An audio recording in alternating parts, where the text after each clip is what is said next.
Hey everybody, Mark here again with a coaching tip about parents. So this is a tough one, but this worked for me. So you should have a parent meeting early in your season, and you want to set the tone very quickly that basically you want the parents on your side and that you're the boss. In a few more words than that. So I explain my qualifications, my assistant coach's qualifications, and the other people on the coaching staff, and I point out that between all of us, we have about 100 years of experience. And I point out that we don't need help. And I could go on and on about this, but basically, the main thing that I want to stress with you is that you should tell your parents there's 4 different roles.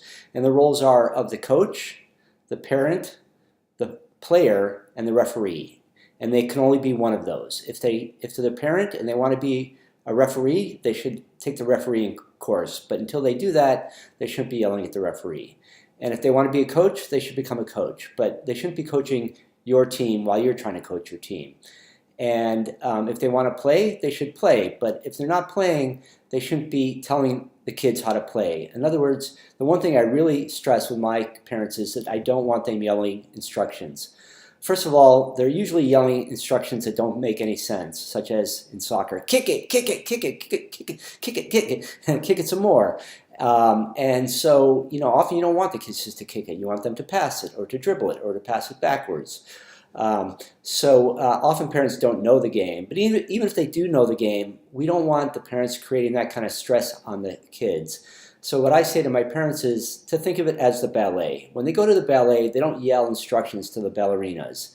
They just watch and they appreciate, and periodically they applaud. And that's the way it should be when they're watching their kids play sports. The kids don't need the extra tension of their parents yelling at them. And by the way, they don't hear the parents. All they hear is background noise that stresses them out. Nobody can incorporate instructions at the moment that the game is happening. So if you, even as a coach, want to give instructions, you should do it before or after the play, but not during the play. The main role of the parent is to be a fan, and they know how to do that. It includes cheering and applauding and smiling and bringing water and snacks and so on, but they shouldn't be yelling instructions. And we could go on a lot more about that and the role of parents, but that's just a quick tip to share with your parents early on in the season.